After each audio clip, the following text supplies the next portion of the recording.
कलिया चक वालों और सुल्तानगंज वालों, आप जुमा के दिन सूरह कहफ पढ़ते हो नहीं पढ़ते हो? लेकिन नहीं पढ़ते हो तो अल्लाह के वास्ते पढ़ा करो। मेरी माँ बहनों, आपसे भी कहना चाहता हूँ, जुमा के दिन जितने भी काम हो, बहुत सारे काम हमारी माएं बहनें पूरे हफ्ते में नहीं करती है, जुमा के दिन करती है। वॉशिंग मशीन लगा लेती हैं, पूरे हफ्ते का कपड़ा वो जुमा को धोती हैं। मैं मानता हूँ आपको जुमा के दिन ज्यादा काम होता है, मगर जुमा के दिन फजर की नमाज से लेकर के मगरिब की अजान के पहले पहले का जो टाइम है, इस टाइम के दौरान 15 मिनट का और 20 मिनट का टाइम निकाल लो और सूरह कहफ पढ़ लिया करो। अल्लाह के नबी फरमाते हैं, जिसने जुमा के दिन सूरह कहफ पढ़ ली, अगले जुमा तक अल्लाह ताला उसको रोशनी अता फरमाएगा, उसको नूर अता फरमाएगा। और जब अल्लाह का नूर हमें मिल जाएगा तो एक हफ्ते तक हम उसकी बरकत को महसूस करेंगे मेरे प्यारे साथियों। इसलिए जरूर 15 से 20 मिनट का टाइम लगता है, आप वक्त निकाल करके सूरह कहफ की तिलावत जरूर कर लिया करो। मेरी माए बहनें आप भी कर ले, मेरे भाई कल जुमा का दिन है, आप ये काम जरूर करें। अब्दुल्लाह बिन मसूद तहज्जुद की नमाज पढ़ रहे हैं, तहज्जुद की नमाज के दौरान सूरह कहफ की तिलावत कर रहे हैं और सूरह कहफ पढ़ते हुए अब्दुल्लाह बिन मसूद कुरान की इस आयत के ऊपर पहुंचते हैं। अल्लाह फरमाता है कि जब हजरत मूसा और हजरत खजिर अलैहिस्सलाम, जब इन दोनों का गुजर एक गांव के पास से हुआ, जब ये दोनों एक गांव से गुजरने लगे, अल्लाह फरमाता है फ़अबौ अन युज़य्यिफूहुमा फ़वजदा फ़ीहा जिदारन युरीदु अन यनक़ज़ फ़अक़ाम। जब हजरत मूसा और हजरत खजिर उस गांव में गए तो इन्होंने खाना, भूखे थे प्यासे थे, इन्होंने खाना, गांव वाले बड़े कंजूस मक्खी चूसते, उन्होंने खाना देने से इनकार। गांव वाले बखील थे, कंजूस थे, उन्होंने उस दौर के दो नबियों को खाना नहीं खिलाया। हजरत मूसा को बड़ा गुस्सा आया, ये दोनों थके हारे थे, एक जगह बैठ गए। हजरत मूसा ने देखा, हजरत खजिर ने देखा कि एक मकान की दीवार टेढ़ी और गिरने वाली है। हजरत खजिर खड़े हुए और उन्होंने खड़े होकर के उस दीवार को सीधा कर दिया। हजरत मूसा ने कहा लौ शीता लत्तखस्ता अलैहि अजरा, ऐ खजिर आपको ये दीवार फ्री में नहीं ठीक करनी चाहिए थी, इन कंजूस लोगों ने हमें एक टाइम का खाना भी नहीं खिलाया। ऐ खजिर अगर आपको दीवार ठीक करना ही था तो इसकी कोई उजरत ले लेते, कुछ पैसा ले लेते, आपको फ्री में ये काम नहीं करना चाहिए। हजरत खजिर ने जवाब दिया व अम्मल जिदारु फकाना लिगुलामैनि यतीमैनि फिल मदीना व काना तहतहु कंजुल लहुमा व काना अबूहुमा सालिहा। ऐ मूसा वो दीवार तो यतीम बच्चों के मकान की दीवार है, और ऐ मूसा उस मकान की दीवार के नीचे उनके बाप ने मरने के पहले खजाना छुपाया हुआ था। अगर दीवार गिर जाती, खजाना सामने आ जाता और खजाना गांव के लोग लूट के लेके चले जाते। ऐ मूसा अल्लाह ताला ने मुझे ये हुक्म दिया कि उन बच्चों का खजाना अगर गांव वाले लूट लेंगे, बच्चों के साथ बड़ी नाइंसाफी हो जाएगी। अल्लाह ने मुझे हुक्म दिया कि मैं दीवार को सीधा कर दूं ताकि कल जब वो बच्चे जवान हो जाएं तो अपने बाप का खजाना हासिल करें। अब यहाँ पे जो बात पॉइंट की है मेरे, बड़े गौर से सुनिएगा, यहाँ जो पॉइंट की बात है वो क्या है, वकाना अबूहुमा सालिहा, उन दोनों यतीम बच्चों का बाप एक नेक इंसान था। बाप जब नेक था तो अल्लाह ताला ने नेक बाप का खजाना डूबने न दिया, नेक बाप के बच्चों को उसके खजाने से महरूम न किया। अब्दुल्ला बिन मसूद जब कुरान की इस आयत पर पहुंचे वकाना अबूहुमा सालिहा, उन बच्चों का बाप एक नेक इंसान था। इस आयत को पढ़ करके अब्दुल्ला बिन मसूद रोने लगे, उनकी आंखों से आंसू बहने लगे। जब उन्होंने सलाम फेरा, उनका छोटा बच्चा सो रहा था।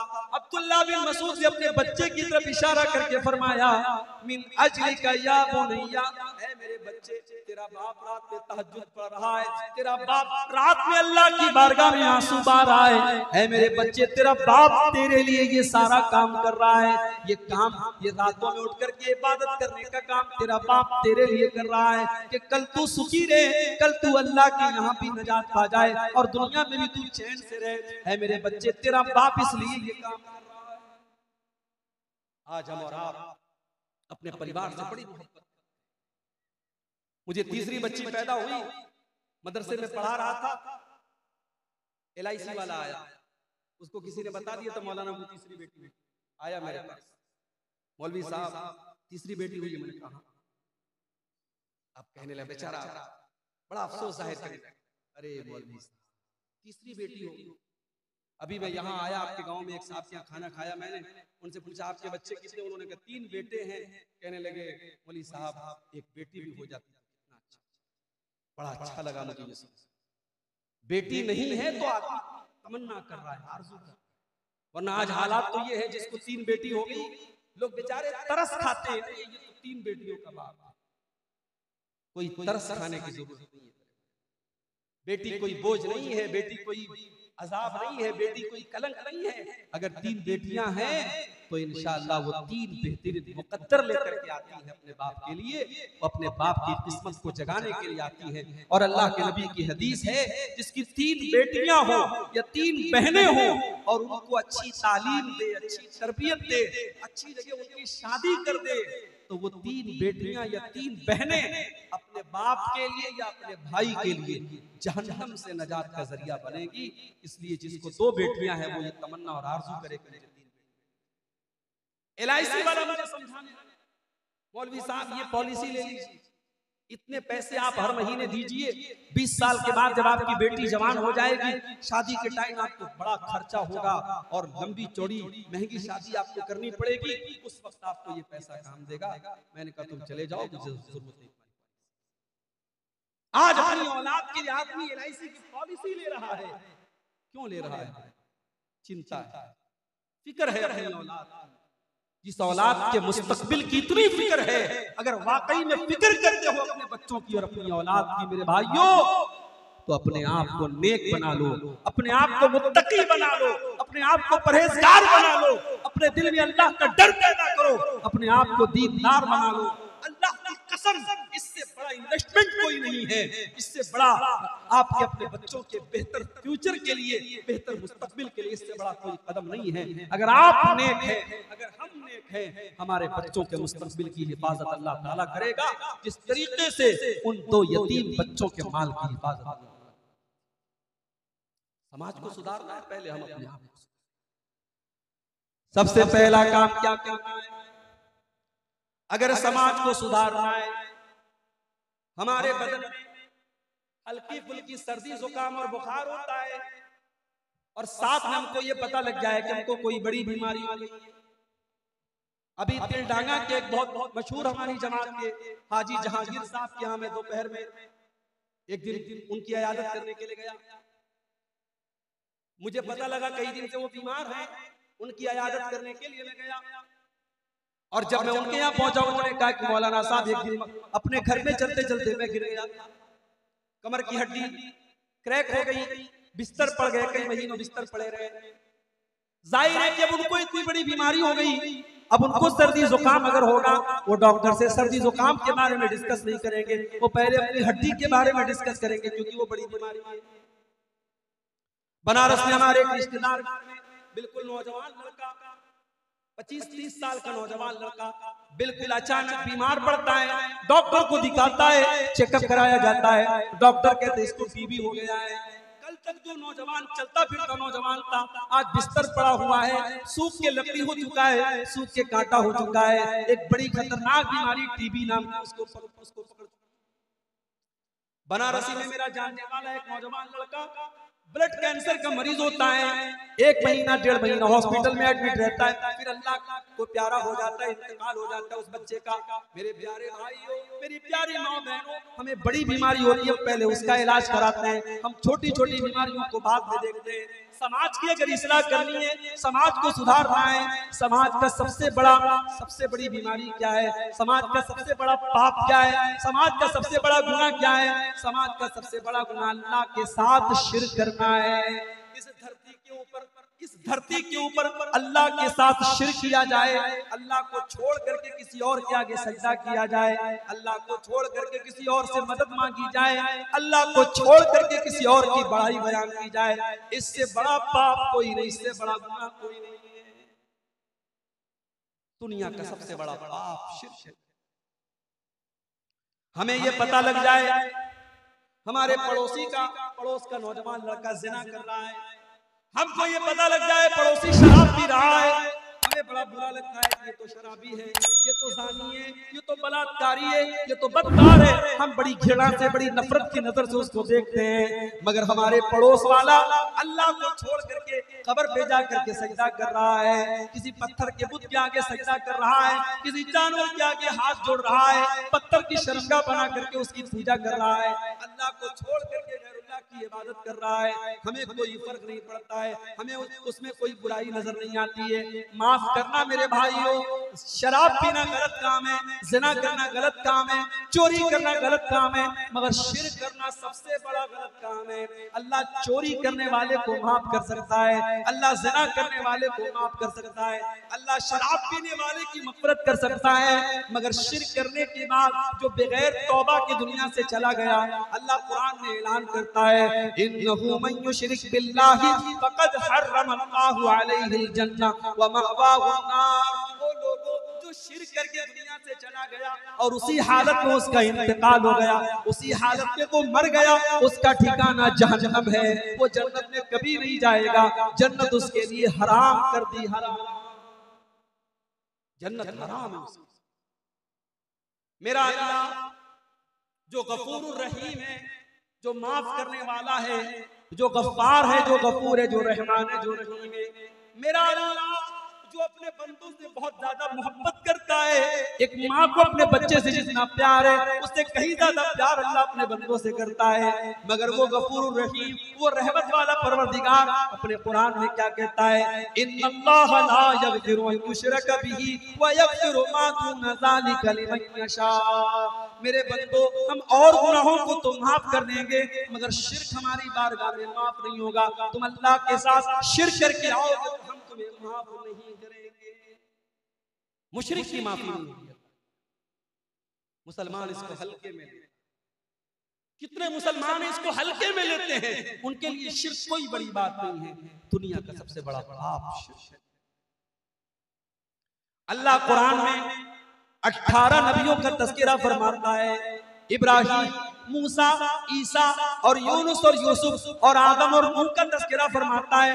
18 नबियों का जिक्र करने के बाद अल्लाह फरमाता है वलौ अशरकू लहबिता अन्हुम मा कानू यअमलून। मेरे 18 पैगंबर भी अगर शिर्क कर देते, अगर ये भी मुशरिक हो जाते, अगर इनसे भी शिर्क हो जाता तो इनकी तमाम की तमाम नेकियां बर्बाद हो जाती। पता है आज तारीख कितनी? बताओ भाई, तारीख कितनी है?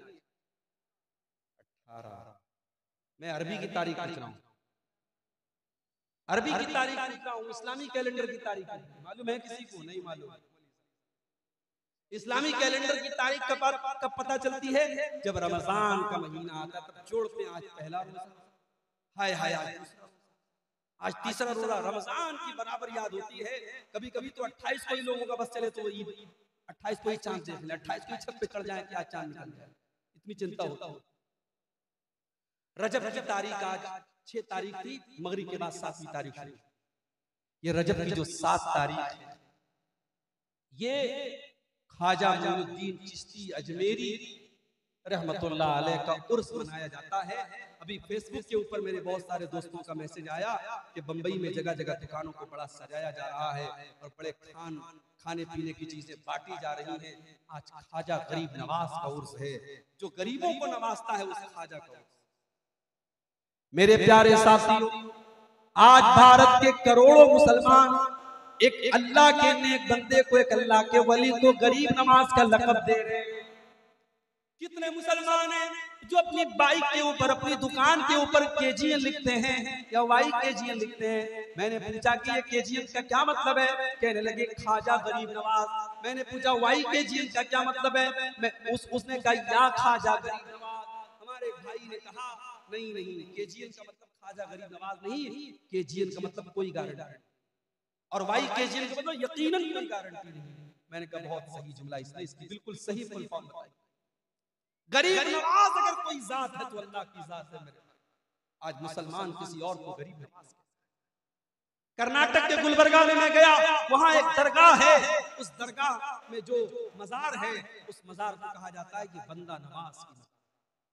यहाँ ये वो बुजुर्ग हैं जो बंदों को नवाजते। हमारे पड़ोसी मुल्क पाकिस्तान में बहुत बड़ा मजार है, वो किसका मजार है? दाता शरीफ का मजार है। वो दाता है, वो सबको देते हैं। हजरत अली का नाम आता है, हमारे बहुत सारे मुसलमान भाई कहते हैं या अली मुश्किल कुशा, यानी अली कौन है? मुश्किल को दूर करने वाले। शेख अब्दुल कादिर जिलानी जिस महीने में पैदा हुए उस वो महीना आता है, हमारे बहुत सारे भाई कहते हैं ये गौसे आजम का महीना है। शेख अब्दुल कादिर जिलानी कौन है? गौसे आजम है। गौसे आजम मतलब सबसे बड़ी मदद करने वाला। मेरे प्यारे साथियों, कान खोल करके सुन लो, अगर गरीब नवाज कोई है तो अल्लाह है, अगर बंदा नवाज कोई है तो अल्लाह है, अगर दाता कोई है तो अल्लाह है, अगर गरीबों को देने वाला कोई है तो अल्लाह है, अगर मुश्किल कुशा कोई है तो अल्लाह है, अगर गौसे आजम कोई है तो अल्लाह है। और मुझे एक सवाल का जवाब दे दो, जब शेख अब्दुल कादिर जिलानी अपनी माँ के पेट में थे, जब ख्वाजा मोइनुद्दीन चिश्ती अजमेरी अपनी माँ के पेट में थे, जब ये तमाम बुजुर्गान दीन अपनी माँ के पेट में थे, दुनिया में तो अभी आए भी नहीं थे, अभी तो दुनिया उनका नाम भी नहीं जानती थी। अपनी माँ के पेट में जब अल्लाह के नेक बंदे थे, उनको माँ के पेट में ऑक्सीजन कौन पहुंचाता था? उनको माँ के खून के जरिए उनके बदन में ऑक्सीजन कौन पहुंचाता था? उनको ग़िज़ा कौन पहुंचाता था? उनकी माँ के पेट में 9 महीने किसने उनको पाला? किसने माँ के पेट में उनको अलग अलग प्रोसेस में रखा और किसने उनको दुनिया में पैदा किया? मेरे प्यारे साथियों, ख्वाजा गरीब नवाज जिनको तुम कहते हो, जिनको बंदा नवाज तुम कहते हो, जिनको गौसे आजम तुम कहते हो, जिनको दस्तगीर तुम कहते हो, जिनको मुश्किल कुशा तुम कहते हो, ये भी जब अपनी माँ के पेट में थे तब भी ये इनकी मदद करने वाला अल्लाह था, उनकी बिगड़ी सुनने वाला, उनकी बिगड़ी बनाने वाला, उनको ग़िज़ा पहुंचाने वाला, उनको जिंदगी देने वाला अल्लाह था। इसीलिए मेरा अल्लाह कुरान में कहता है या अय्युहन नासु अंतुमुल फुक़राउ इलल्लाह, ऐ लोगों तुम सबके सब अल्लाह के मोहताज हो, तुम सबके सब अल्लाह के फकीर हो, और अल्लाह की जात अकेली है जो बेनियाज है, जो काबिल तारीफ। शिर्क से बचाओ मेरे भाई। दुनिया का सबसे बड़ा पाप अगर कोई है तो शिर्क, और इस शिर्क से अपने आप को भी बचाओ और अपने परिवार को भी बचाओ। अगर नहीं बचाओगे, हमने देखा है बहुत सारे इलाकों, बाप पक्का अहले हदीस है, बाप ने कभी शिर्क नहीं किया, बाप ने कभी तावीज नहीं पहना, बाप ने कभी मजार पे कब्र पे जाके सजदा नहीं किया, मगर उसकी औलाद आज कब्रों पे जाके सजदा कर रही है, उसके बच्चे, उसकी बच्चियां आज गले में तावीज पहन के लटका के चल रहे हैं। मेरे भाइयों, अपने अकीदे के साथ साथ अपने बच्चों की अकीदे की भी फिक्र।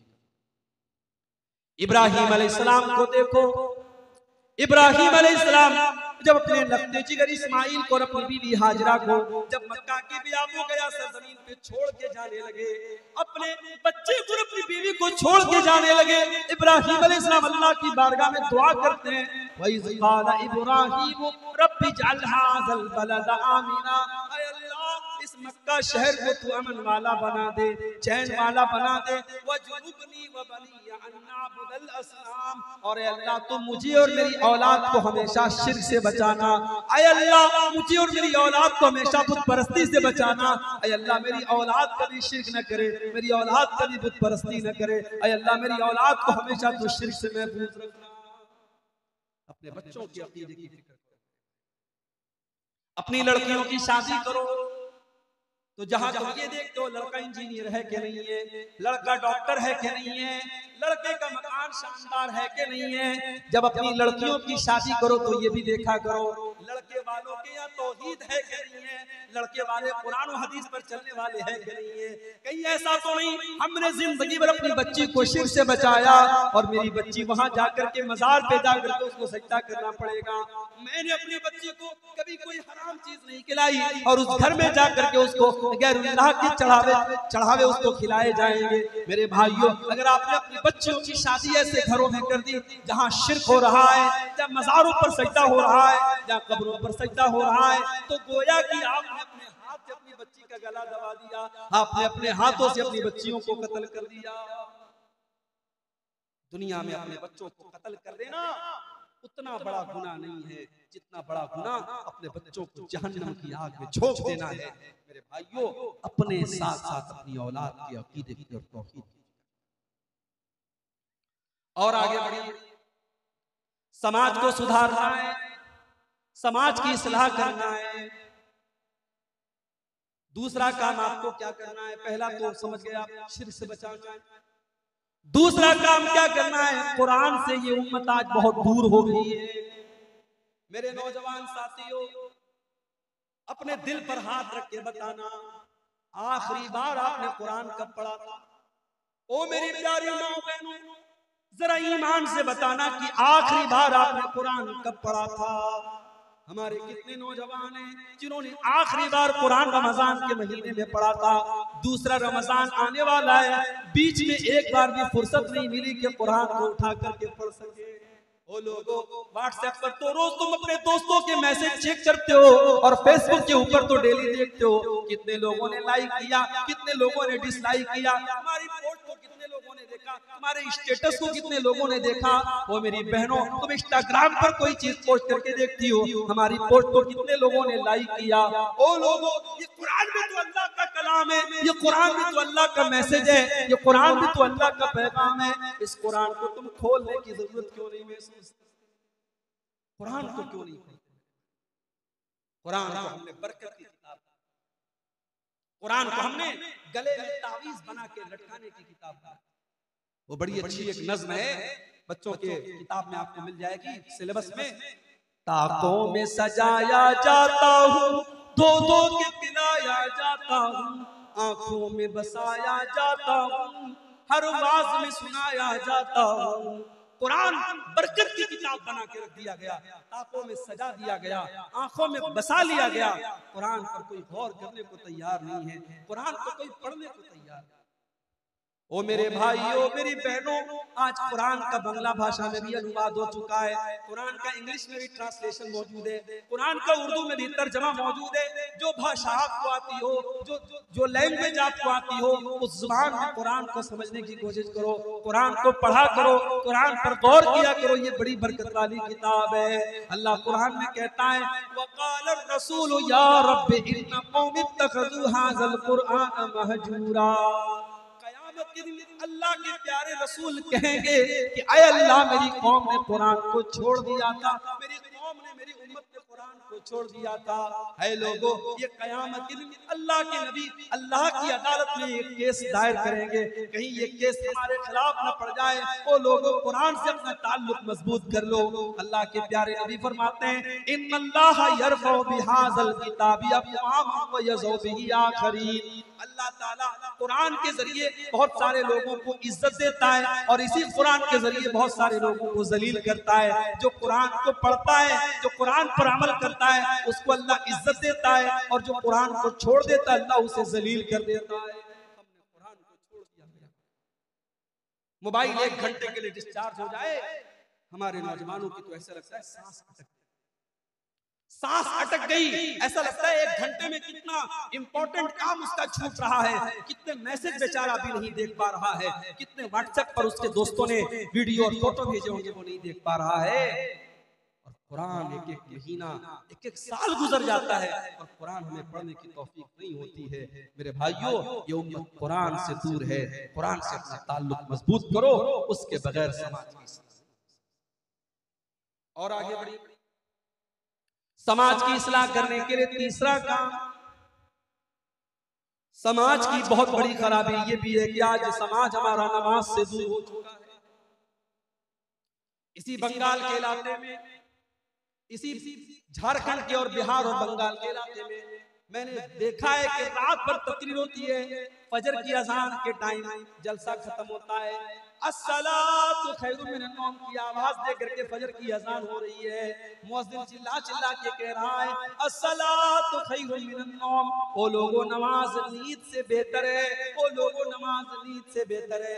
रात भर तकरीर सुनने वाला फजर की नमाज के टाइम जाके घर में सो जाता है और फजर की नमाज नहीं पढ़ता है। ओ लोगों, मस्जिद आप बनाने जा रहे हैं, बहुत अच्छी बात है, मस्जिद बना लीजिए, अल्लाह आपको मस्जिद की तामीर की तौफीक दे, मगर याद रखना, अगर आपने मस्जिद बना ली लेकिन मस्जिद को नमाजियों से आबाद न किया, तो शायर कहता है मस्जिद तो बना ली शब भर में ईमान की हरारत वालों ने, मस्जिद तो बना ली शब भर में ईमान की हरारत वालों ने, मन अपना पुराना पापी था बरसों में नमाजी बन न सका। मस्जिद को बनाने से बड़ा काम है मस्जिद को आबाद करना। आबाद नहीं करोगे तो मिसालें मौजूद है मेरे भाइयों। जिस मस्जिद में 450 साल तक नमाज हुई उस मस्जिद को तोड़ दिया गया, मुनहदिम कर दिया गया, और आज जो हालात हैं मेरे भाइयों बयान के पार हैं। बस अल्लाह से दुआ करो अल्लाह रब्बुल आलमीन हमारी मसाजिद की हिफाजत फरमाए। बड़े खतरनाक मंसूबे हैं, बड़ी खतरनाक प्लानिंग्स हैं। आपकी मस्जिदें, आपके मदरसे, आपके उलमा टारगेट और निशाने पर हैं। मेरे भाइयों मैं आपको कोई गलत मैसेज नहीं दे रहा हूँ, बस एक अलर्ट कर रहा हूँ कि आप इस मुल्क के कानून और संविधान की रोशनी के अंदर, उसके दायरे के अंदर अपने तहफ्फुज़ की फिक्र कीजिए। मेरे प्यारे साथियों मस्जिदें आज बन रही हैं मगर उन मस्जिदों को आबाद करने वाले, और मुझे तो कभी कभी हैरत होती है, आप बंगाल के रहने वाले हैं, मैं बनारस यूपी का रहने वाला, जब मुंबई का नाम आता है तो हमें लगता है यार मुंबई तो बहुत बड़ी सिटी है। मुंबई का नाम आता है तो हमें सलमान खान और शाहरुख खान और फिल्मी दुनिया की याद आती है, मगर आप यकीन करें आपके कलिया चक के जो हालात हैं, मेरे बनारस के जो हालात हैं, हमारे यूपी के जो हालात हैं, आप यकीन करें नमाज के मामले में आपसे बेहतर हालात मुंबई के हैं। और आपके इसी इलाके के बहुत सारे लोग मुंबई में जॉब करते होंगे, काम करते होंगे, उनसे जाके पूछ लीजिए कि मुंबई में बुराइयां अपनी जगह हैं मगर फजर की नमाज में आप चले जाइए मस्जिद में तो आपको नौजवानों की बड़ी तादाद फजर की नमाज में आपको मिल जाएगी। आपके अपने इलाके में बिहार, बंगाल और यूपी में आपको नमाज के मामले में ज्यादा लापरवाही मिलेगी। मेरे प्यारे साथियों, मेरी माँ और बहनों, नमाज वो इबादत है। क़यामत के दिन सबसे पहला सवाल हमसे नमाज, सबसे पहला सवाल इन्न अव्वल मा युहासबु बिहिल अब्दु यौमल क़ियामति सलातुहु, पहला सवाल किया जाएगा मेरे बंदे तू नमाज पढ़ता था कि नहीं पढ़ता था। यह अलग बात है अगर कोई नमाज नहीं पढ़ता है तो क्या वो काफिर हो गया, इसके बारे में उलमा का इख्तिलाफ है। बहुत सारे उलमा कहते हैं कि नमाज जो नहीं पढ़ता है वो काफिर हो गया, और जब काफिर हो गया उसने मुर्गा काट के दिया, उसने बकरा काटा, उसने जानवर को ज़बह किया, उसका ज़बिया भी हलाल नहीं होगा। ये बहुत सारे उलमा का मौक़िफ़ है, मगर जो बात दलील के एतबार से ज्यादा मजबूत नजर आती है वो ये है कि जो सुस्ती की वजह से, काहिली की वजह से नमाज नहीं पढ़ता है, वो ये मानता है कि नमाज जरूरी है, नमाज फर्ज है, लेकिन सुस्ती और काहिली की वजह से नमाज नहीं पढ़ता है, वो बहुत बड़ा गुनहगार है मगर वो काफिर नहीं है, वो मुसलमान है। अगर वो जानवर को ज़बह करता है उसका ज़बिया हलाल है, उसके हाथ का ज़बह किया हुआ जानवर हम खा सकते हैं, मगर बहुत बड़ा गुनाह कर रहा है। इसलिए कि क़यामत के दिन पहला सवाल क्या होगा, नमाज के बारे में होगा। अगर नमाज का मामला सही है तो इंसान कामयाब है, अगर नमाज का मामला गड़बड़ है तो इंसान। इसीलिए अल्लाह कुरान के 29वें पारे में फरमाता है जब जन्नती जन्नत में चले जाएंगे और जहन्नमी जहन्नम में चले जाएंगे तो जन्नती लोग जहन्नमियों से सवाल करेंगे मा सलककुम फी सफर, ऐ जहन्नमियों तुम जहन्नम में क्यों चले आए, तुमने कौन सा गुनाह किया था। तो जहन्नमी पहला जवाब क्या देंगे, क़ालू लम नकु मिनल मुसल्लीन, कहेंगे हम नमाज नहीं पढ़ा करते थे, हम नमाजी नहीं थे, हम बेनमाजी थे, हम नमाज के टाइम खेल कूद किया करते थे, हम नमाज के टाइम तमाशे किया करते थे, हम नमाज के टाइम फजूल काम किया करते थे, हम नमाज नहीं पढ़ते थे। मेरे नौजवान साथी, कलिया चक का इलाका बिजनेसमैन लोगों का इलाका, कारोबारी लोगों का इलाका, इस इलाके में लोग बिजनेस को तरजीह देते हैं, नौकरी के मुकाबले में कारोबार को तरजीह देते हैं। मगर मैं आपको एक बात बता दूं, आपका कारोबार नमाज से बढ़ के नहीं है, आपका बिजनेस, आपका व्यापार नमाज से बढ़ के नहीं है। मेरी माँ बहनों, आपके घर में जितने भी काम हो जाएं, नमाज का टाइम हो जाए, सारे काम को स्टॉप करके पहले नमाज पढ़ो। अल्लाह कुरान में कहता है रिजालुल ला तुल्हीहिम तिजारतुन वला बैउन अन ज़िक्रिल्लाह, मेरे नेक बंदे तो वो हैं उनका कारोबार, उनकी तिजारत उनको अल्लाह के जिक्र से और नमाज से कभी गाफिल नहीं करता है। यखाफून यौमन ततक़ल्लबु फीहिल क़ुलूब वल अबसार। नमाज पढ़ने वाले बंदे अल्लाह से डरते हैं, उनके दिल में डर है उस दिन का जिस दिन आंखें और दिल पलट जाएंगे, जिस दिन लोगों का दहशत के मारे उनकी आंखें अपनी जगह पे नहीं रहेगी, उनके दिल अपनी जगह पे नहीं होंगे। कयामत के दिन का डर जिसके दिल में होगा वो नमाज की पाबंदी करेगा। मेरे प्यारे साथियों, जिस नबी से हम मोहब्बत करते हैं, जिस नबी का कलमा हम पढ़ते हैं, उस नबी ने अपने आखिरी टाइम में उम्मत को क्या वसीयत की थी? अस्सलात अस्सलात व मा मलकत ईमानुकुम। ऐ लोगों नमाज पढ़ते रहना, ऐ लोगों नमाज पढ़ते रहना। अगर नबी से मोहब्बत है और नबी से अगर आपको ताल्लुक है तो नमाज के लिए मेरे भाइयों सारे काम आप जिंदगी के एक तरफ कर दीजिए। नमाज से आपको दूर नहीं रहना है, नमाज की पाबंदी करना है। और इतनी पाबंदी करना है कि अल्लाह के नबी फरमाते हैं वरजुलुन क़ल्बुहु मुअल्लक़ुन बिल मसाजिद। इंसान का दिल नमाज में लग जाए, नमाज से जुड़ जाए, उसका दिल मस्जिद में अटक जाए, एक टाइम की नमाज छूट जाए तो उसको ऐसा लगे कि हाँ मेरा कुछ छूट गया। आजकल सफर करना आसान काम नहीं है। पहले लोग रेलवे स्टेशन पर नमाज पढ़ लेते थे, एयरपोर्ट पर नमाज पढ़ लेते थे, ट्रेन में नमाज पढ़ लेते थे। अभी हालात उतने बेहतर नहीं हैं।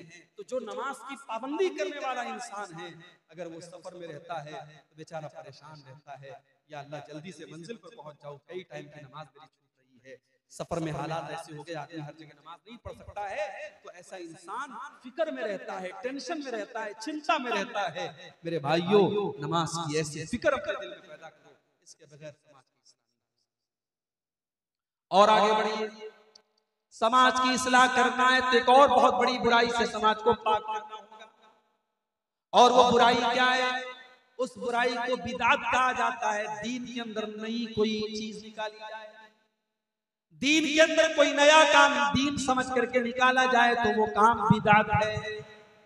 मुझे बहुत अच्छी तरीके से याद है, शायद 2 साल पहले की बात है, मेरा कलियाचक के इलाके में कहीं प्रोग्राम था। मैं मालदा से जब कलियाचक की तरफ आने लगा, 12 रबीउल अव्वल की तारीख थी, सारे रास्ते ब्लॉक थे और मुसलमानों के जुलूस निकल रहे थे और बड़े बड़े डीजे के साउंड बज रहे थे। जवान जवान लड़कियां अपने अपने घरों से निकल करके अपने नबी की पैदाइश का जश्न मना रही थी। बड़े बड़े डीजे साउंड पर अल्लाह के नबी की तारीफ के कसीदे पढ़े जा रहे थे। वो लोगों ये मंजर देख करके दिल को बड़ी तकलीफ हुई। जिस नबी ने कभी म्यूजिक की आवाज को नहीं सुना, जिस नबी ने म्यूजिक की आवाज को मिज़मारुश शैतान करार दिया, आज म्यूजिक बजा बजा के उस नबी की पैदाइश की खुशी मनाई जा रही है। जिस नबी ने अपने उम्मत की औरतों को पर्दा करने का हुक्म दिया और बेपर्दा निकलने से मना किया, उसी नबी की पैदाइश की खुशी के नाम पर जवान जवान लड़कियां सज धज करके मेकअप करके लिपस्टिक लगा करके मेकअप लगा करके क्रीम पाउडर लगा करके अपने घरों से बेहतरीन कपड़े पहन करके निकल रही है। वल्लाह ये मंजर देख करके बड़ी दिल को तकलीफ पहुंची। ये काम आपके कलियाचक मार्केट में मैंने देखा, ये काम हुआ।